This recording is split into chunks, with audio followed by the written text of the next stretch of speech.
하나님의 말씀 출애굽기 14장 31절에서 15장 3절까지 홍해를 건너는 은혜를 체험하는 해의 마지막 시간입니다. 먼저 말씀을 받기 위한 우리의 고백을 드립니다. 우리의 형편과 마음을 가장 잘 아시는 하나님, 이 시간 주의 말씀을 받겠습니다. 말씀하여 주옵소서. 주님을 경외하는 모든 사람에게 하신 약속, 그 약속의 말씀을 내게도 이루어 주소서. 아멘. 출애굽기 14장 31절에서 15장 3절입니다. 교독합니다. 하나님의 말씀입니다. 이스라엘이 여호와께서 애굽 사람들에게 행하신 그 큰 능력을 보았으므로 백성이 여호와를 경외하며 여호와와 그의 종 모세를 믿었더라. 이때에 모세와 이스라엘이 자주 이 노래로 여호와께 노래하니 일러스되 내가 여호와를 찬송하리니 그는 높고 영화로우시며 말과 그 탄자를 바다에 던지셨습니다. 여호와는 나의 힘이요 노래시며 나의 구원이시로다. 그는 나의 하나님이시니 내가 그를 찬송할 것이요 내 아버지의 하나님이시니 내가 그를 높이리로다. 여호와는 용사시니 여호와는 그의 이름이시로다. 아멘. 이스라엘 백성들이 드디어 홍해를 건넜습니다. 자, 지난주 말씀 하나님께서 일하시는 방법, 첫 번째가 이제 기도 그만하고 행동하라, 움직여라. 물론 이게 기도를 멈추라는 말씀은 아닙니다. 정말 우리가 행동해야 할 때, 움직여야 할 때 신앙이라는 이름으로 머뭇거리지 말라는 겁니다. 그러니까 기도는 움직일 힘을 얻기 위함이지, 기도를 핑계로 행동을 멈춰서는 안 된다. 하나님은 행동하는 자와 함께 일하신다. 자, 그래서 이스라엘 백성들이 홍해바다 앞까지 갔습니다. 근데 알잖아요. 그들이 연약하잖아요. DNA에 노예 정신이 각인이 되어 있거든요. 결코 그 넘실대는 바다로 향해 나갈 수 없는 걸 주님은 아시는 거예요. 하나님은 일하셔요. 약한 자에게는 약한 자에게 맞게, 강한 자에게는 강한 자에게 맞게. 그러니까 밤새도록 보게 하시는 거예요. 동풍이 불어서 바다가 갈라지는 것을.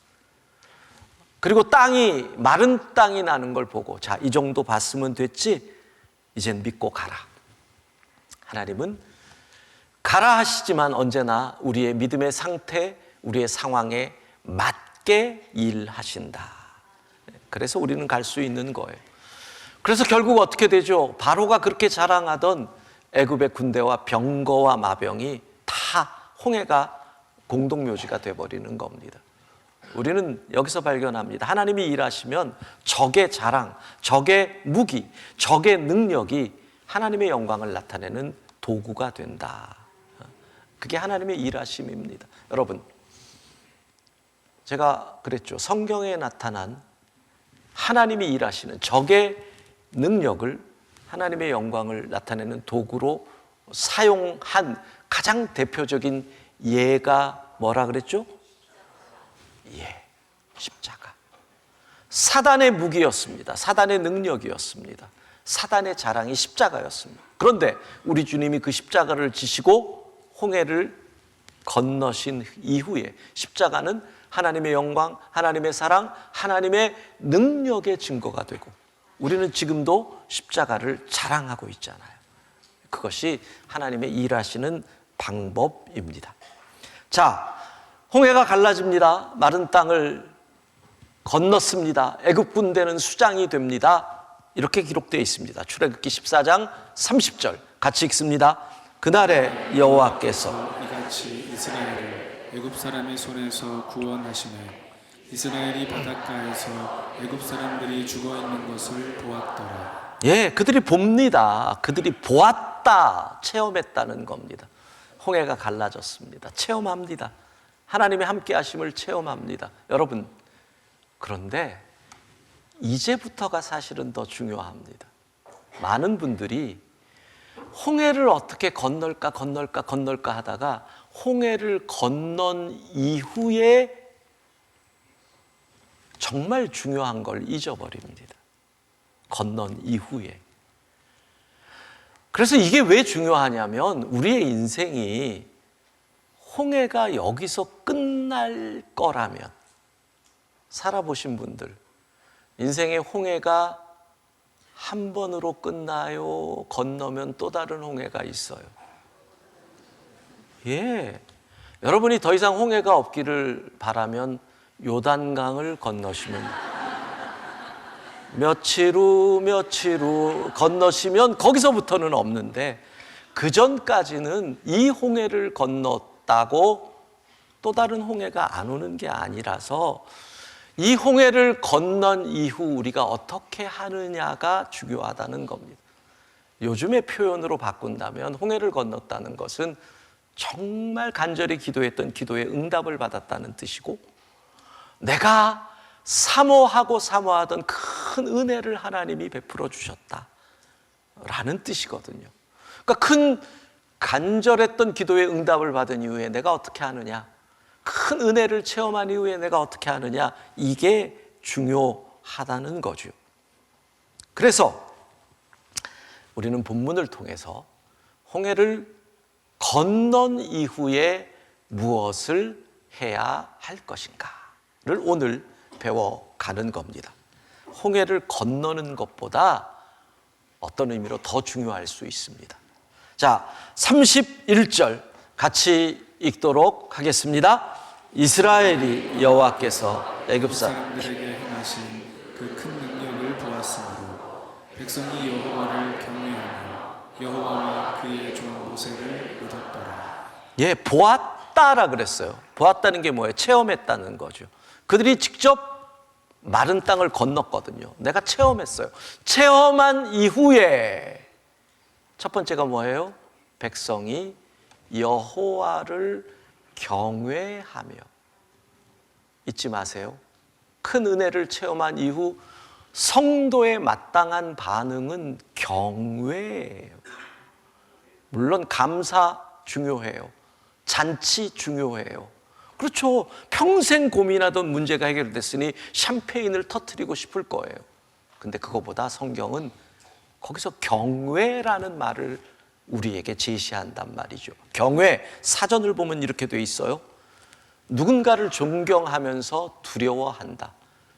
존경과 두려움이 같이 들어가는 의미예요. 근데 부연 설명을 보셔야 돼요. 매우 충격적이고 압도적인 대상이나 현상을 마주했을 때 느끼는 감정. 여러분, 나의 힘으로 불가능한 게 홍해잖아요. 지금 200만 명이 넘는 사람이 몰려서도 이 홍해를 해결을 못 하잖아요. 근데 하룻밤 사이에 내 눈으로 보는데 갈라져요. 얼마나 놀라운 일이냐고요. 근데 여기서 와 신난다 해결됐다가 아니라 그들이 느꼈던 첫 번째 감정은 경외라는 거예요. 두려움이라는 거예요. 여러분 이거 잊으시면 안 돼요. 우리가 믿음의 길에서 많은 믿음의 길에 왜곡이 나타나는 첫 번째 이유가 경외의 감정, 경외가 없어져서 그래요. 여러분 하룻밤 사이에 홍해를 가르신 그 하나님이 얼마나 능력이 많으신 분이고 그 하나님의 능력이 오늘 나를 구원했는데 내일 내가 하나님의 분노를 사면 하루아침에 내가 홍해바다에 수장될 수 있잖아요. 얼마나 두려우냐라는 거예요. 이 충격적인 사건 앞에서 이스라엘 백성들이 첫 번째 하나님 두렵습니다. 하나님, 이 충격적인 사건 앞에서 하나님의 능력 앞에서 내가 얼마나 부족하고 연약한지를 깨닫습니다. 하나님의 위대하심 앞에서 나는 정말 보잘것없음을 깨닫습니다. 여러분의 평생의 홍해가 갈라졌다라는 것은 하나님이 여러분을 사랑하셔서 능력을 행하셨다는 거잖아요. 질병의 홍해가 갈라지고 관계의 홍해가 갈라지고 경제적인 홍해가 갈라지고 하나님이 능력을 행하셨다는 거잖아요. 거기서 제일 먼저 와, 내가 평생 고민하던 이 문제가 해결됐으니 하나님은 얼마나 위대하신 분인가. 와, 하나님이 두렵다. 그분이 내게 은혜를 베푸실 때는 나는 천군 만마를 두려워하지 않겠지만 그분이 내게 진노하신다면 나는 피할 곳이 없구나. 하나님을 향한 두려움. 여러분, 은혜를 체험한 첫 번째가 경외예요. 기도의 응답을 받은 이후 첫 번째 성도들의 반응이 경외예요. 이 경외가 없을 때 우리의 믿음의 길이 왜곡된다는 거예요. 홍해를 건너고 두 번째, 이스라엘 백성들에게서요, 31절을 보면 이렇게 나와요. 믿었더라. 믿음이에요. 믿음. 두 번째 반응이에요. 그러면 여기서 또 질문이 나와요. 아니, 얘네들이 믿었으니까 평생 살던 애굽을 떠나서 출애굽을 했는데 뭘 믿어? 여러분, 진짜 믿음이에요? 그들은 400년 동안 고센이라는 땅에서 집단 생활을 했어요. 즉 유대인들만이 모여 사는 그 동네에서. 그러니까 집단이 이주하니까 할아버지도 가고 아버지도 가고 다 가니까 나도 따로 나온 거예요. 그냥 집단이에요. 집단 믿음. 군중 심리라는 거예요. 모두가 믿을 때 나 안 믿어요 그러면 어떻게 돼요? 집단 따돌림을 당하잖아요. 예전에 여러분 집에서 제사 지낼 때 할아버지도 제사 지내고 아버지도 제사 지내고 아버지 형제들도 제사 지내고 우리 사촌들도 다 제사를 지내면 속으로 저 위패에다 절하는 게 무슨 의미가 있어? 그래도 아무 생각 없이 절하는 거예요. 그게 조상들에 대한 뭐 믿음 이런 거 없이 남들이 하니 하는 거예요. 그게 집단이에요. 그게 군중이에요. 이스라엘 백성들은 아브라함의 하나님, 이삭의 하나님, 야곱의 하나님이라고 얘기했지만 그 하나님이 나의 하나님이 아니었던 거예요. 오늘 이 자리에 여러분 예배의 자리에 나와 있습니다. 이 가운데서 정말 나의 하나님을 예배하는 분들, 그냥 아버지 때부터 이 교회 다녔으니까 이 자리를 지키는 분들, 오늘 교회 안 오면 저녁에 밥 먹는데 지장이 있을까 봐 어쩔 수 없이 와 있는 분들, 그렇잖아요. 예? 오늘 예배 안 드리면 다음 주에 혹시 교통사고가 날까 봐 겁나서 앉아 있는 분들, 이스라엘 백성들이 지금 그렇게 움직이는 거예요. 근데 그들이 믿게 되는 거죠. 왜? 홍해가 갈라지고 내가 건넜거든요. 내가 체험했거든요. 그걸 이렇게 표현해요. 출애굽기 15장 2절 같이 읽습니다. 여호와는 나의 하나님이요 노래시며 나의 구원이시로다. 그는 나의 하나님이시니 내가 그를 찬송할 것이요 내 아버지의 하나님이시니 내가 그를 높이리로다. 여기서 나오는 중요한 단어가 뭐예요? 나의 힘, 나의 노래, 나의 구원, 나의 하나님. 아버지의 하나님이었단 말이에요. 우리 가문의 하나님이었단 말이에요. 엄마 아버지가 나오자니까 나오는 거예요. 늘 그러면 생각나는 게 군대 가는 아이들 기도받으러 올 때 생각나요. 별로 오고 싶지 않은 거예요. 기도받으러 오고 싶지 않은 거예요. 근데 엄마가 너무 얘기하니까 와서 기도받으려고 와요. 그리고 이 시간이 빨리 끝나기만을 기다리는 거예요. 나의 하나님이 아니니까, 엄마의 하나님이니까 그냥 자리를 채우는 거예요. 그런데 직접 홍해를 건넌 이후에 뭐라 그래요? 나의 하나님. 사랑하는 여러분, 우리가 예배하는 이 하나님이 우리의 기도를 들어주시고 응답하셔서 나의 자녀들을 살려주시고 우리의 문제를 해결해 주시고 사랑하셔서 아들까지 주신 그 하나님이 여러분의 하나님, 나의 하나님 될 수 있기를 소망합니다. 믿음이 생긴 거예요. 나의 하나님의 고백이 두 번째 반응이에요. 그리고 세 번째, 홍해를 건넌 이스라엘 백성들은 무엇을 합니까? 하나님을 찬양합니다. 경외하고 나의 하나님이 되면 다음 단계는 뻔한 거예요. 여기서 찬양이 나와야 돼요. 찬양을 다른 말로 얘기하면 뭐예요? 감사죠, 감사. 출애굽기 15장 1절 같이 읽습니다.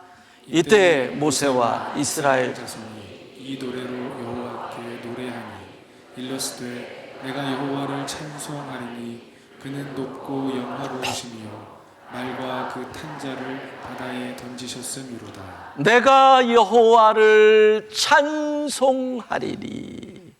여기서 찬양이 나오는 거예요. 그 놀라우신 하나님을 체험하니 하나님이 나의 하나님이 되잖아요. 그 하나님의 능력을 경험해서 바다가 갈라지는 걸 보고 내가 마른 땅을 건넜잖아요. 그러니까 막 감격이 막 불타는, 견딜 수가 없는, 이 하나님을 찬양하고 싶어서, 하나님을 사랑한다고 고백하고 싶어서, 사람들에게 하나님이 살아계시다고 말하고 싶어서, 가슴이 뜨거워서 견딜 수 없어 그들이 하나님을 찬양하는 거지요. 여러분, 세 가지를 기억하셔야 돼요. 홍해를 건넌 이후에 첫 번째가 뭐다? 경외. 두려워야 돼요. 하나님이 두려워야 돼요. 두 번째가 뭐예요? 이제는 나의 하나님. 세 번째가 뭐예요? 또는 감사. 찬양, 감사. 이게 왜 중요하냐 하면 이러한 은혜를 체험한 이후에, 하나님을 만난 이후에 이러한 반응들이 없으면 그 다음에 우리가 믿음이 왜곡되어진다. 예를 들어 볼게요. 성도들 가운데 하나님을, 이 표현이 조금 셀 수 있는데, 뒤처리 전담반으로 쓰는 분들이 제법 있어요. 내가 무슨 문제를 일으킨 다음에 그때 하나님 이거 좀 해결해 주세요 하는 분들이 의외로 많단 말이에요. 왜 그럴까요? 하나님을 경외하지 않아서 그래요. 하나님을 경외하면 문제가 생기기 전에 의논해죠. 이런 거예요. 어느 분이 새롭게 사업을 시작을 합니다. 사업을 시작한다는 것은 진짜 쉽지 않은 일이잖아요. 그러니까 의논하고 자료 찾고 컨설팅 받고, 그리고 재산 막 절반을 투자해서 사업을 시작을 해요. 그리고 잘 안 돼요. 그럼 그때 드디어 목사를 찾아와요. 목사님, 기도해 주십시오. 제가 이렇게 했는데. 여러분, 내가 그렇게 노력하고 애쓰고 준비한 만큼 하나님 앞에 매달렸느냐 이거예요. 그렇잖아요. 결정하기 전에 하나님 앞에 의논해야죠. 왜 그럴까요? 경외가 없어서 그래요. 하나님이 얼마나 두려운 분이시고 그 능력이 크신 분이다라는 그 경외의 과정을 거치지 않고 그냥 은혜 받은 것으로 잔치하고 샴페인 터뜨리고 넘어갔거든요. 그러니까 여러분, 기도는요 통보가 아니에요. 기도는 결정하기 전에 의논하고 결정권을 하나님께 드리는 게 기도예요. 근데 통보를 한단 말이에요. 믿음의 왜곡이죠. 잘 보세요. 부모님들이 연세가 80 이렇게 넘어가면 우리가 사실 부모님들에게 의논을 하는 게 쉽지는 않아요. 판단이나 이런 부분들이 예전 같지 않다 생각하기 때문에. 그래서 그냥 대화로, 아버지 제가 이번에 회사를 그만뒀어요. 사업을 시작해요. 이런 식으로. 근데 부모님이 아무리 연세가 많고 병을 앓아도 꼭 의논을 할 경우는 있어요. 아버지가 돈이 많을 때. 그때는 다 의논해요. 예? 연세가 90이라도 의논해요. 그래야지 아버지 돈을 가져올 수 있으니까. 비유가 좀 이상하지만 여러분이 하나님의 능력을 안다면, 하나님을 두려워한다면 하나님을 능력 없는 아버지처럼 취급하고 나서 나중에 해결해 주세요, 해결해 주세요. 하나님이 무슨 짬처리반이에요? 왜? 믿음의 왜곡이라는 거. 홍해를 건넌 이후에 그 하나님에 대한 경외가 없었기 때문이라는 거예요. 훈련하셔야 돼요. 기도의 응답을 받았다. 제일 먼저 하나님 참 두렵습니다. 그 하나님의 능력이 참 두렵습니다. 그러나 이 일로 내가 하나님을 나의 하나님으로 다시 체험하게 하시니 감사합니다. 그리고 하나님을 그 이름에 합당한 감사를 드리는 거죠.